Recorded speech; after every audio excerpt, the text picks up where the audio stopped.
Coucou tout le monde, aujourd'hui vidéo un peu spéciale, je vais vous raconter l'histoire du grimoire maudit de Ahriman. Cela commence il y a longtemps, sans doute au 9e siècle. Toute cette histoire se passe dans les brumes du nord ou de l'est, mais sans vraiment savoir où.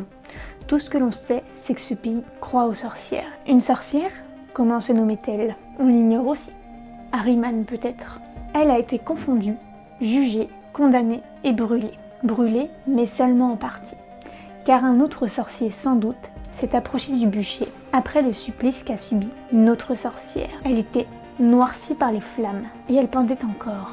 Cette personne a décroché le corps de la jeune femme martyrisée. Il emporte avec lui le cadavre de la personne avec le visage encore calciné. Il l'emmène chez lui. Mais que veut-il donc en faire? Des années plus tard, un livre apparaît sur le marché. Il était sinistre et noir, un peu comme les flammes d'un bûcher. Quand on livre, on voit sur les premières pages Grimoire d'Ahriman.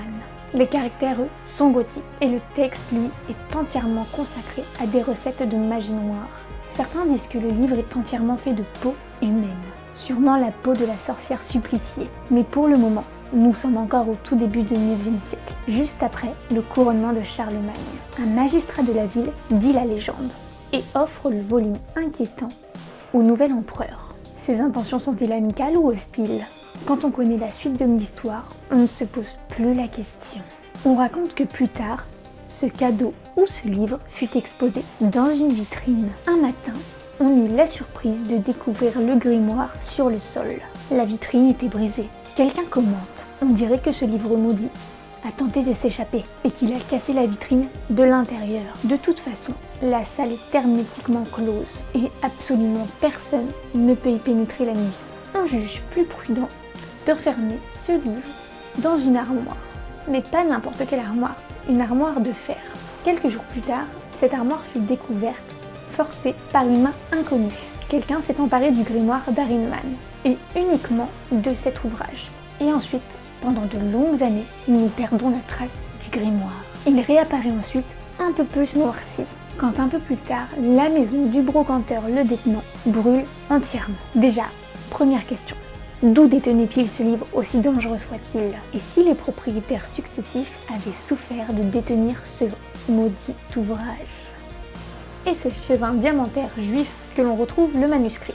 Cet homme, selon la rumeur publique, possède le grimoire. Et ce diamantaire, qui est du genre brave, raconte une drôle d'histoire. J'ai voulu nettoyer mon grimoire. La reliure, elle, était toute maculée de fumée et de noir. Mais à peine ai-je commencé à le nettoyer que le livre s'est échappé d'entre mes mains et qu'il a littéralement plongé dans une bassine d'eau. Cette eau, qui l'instant d'avant était toute fraîche, s'est mise à bouillonner. C'est incroyable. En tout cas, le diamantaire juif a sans doute ravivé la malédiction que contenait ce grimoire. Car un peu plus tard, un malfaiteur s'est introduit chez lui et le laisse à moitié mort. Et quand il reprend ses esprits, il remarque qu'on lui a dérobé son grimoire. Pendant 2 siècles, le grimoire demeure dans un oubli total, jusqu'au jour où à Prague, ville de sorciers et de nécromans, 2 frères héritent du grimoire. On le sait car ils se disputent un territoire et cette querelle en devient publique. Nous sommes maintenant au 18e siècle. Et donc les 2 frères se sont défiés en duel, et donc l'un des 2 frères tue l'autre. Et donc le vainqueur repart avec le manuscrit, dans la célèbre rue des alchimistes. Le lendemain, les habitants de Prague essayent de faire une chaîne humaine et avec des échelles, ils essayent de maîtriser l'incendie qui s'est emparé de sa maison. On craint vraiment que le sinistre se propage dans toute la ville de Prague. Et le grimoire maléfique, lui, ne disparaît pas. On le retrouve maintenant au 20e siècle. On le retrouve dans un endroit bien différent, dans les registres de la célèbre compagnie d'assurance Lyode. Un passager célèbre a trouvé bon de faire assurer ses bagages avant de faire un voyage transatlantique. Comme il est milliardaire, on peut tout à fait comprendre son choix. Il a des bijoux de valeur, des objets de valeur, mais il fait tout particulièrement assurer son grimoire, qui est parvenu jusqu'à lui. On ne sait pas encore comment. Le milliardaire se nomme John J. Astor. Et le bateau qu'il emprunte pour traverser l'Atlantique n'est autre que le Titanic, que l'on disait insubmersible. L'orgueilleux paquebot, heurté par un iceberg, disparaît dans les flots glacés avec 1513 personnes.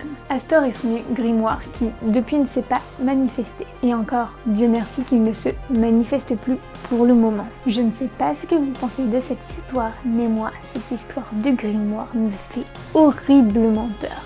Pensez-vous qu'un jour quelqu'un puisse le détenir à nouveau? Pensez-vous que cette histoire est vraie? J'attends vos commentaires. N'hésitez pas à mettre un petit pouce bleu. Je vous fais mille bisous et surtout, abonnez-vous!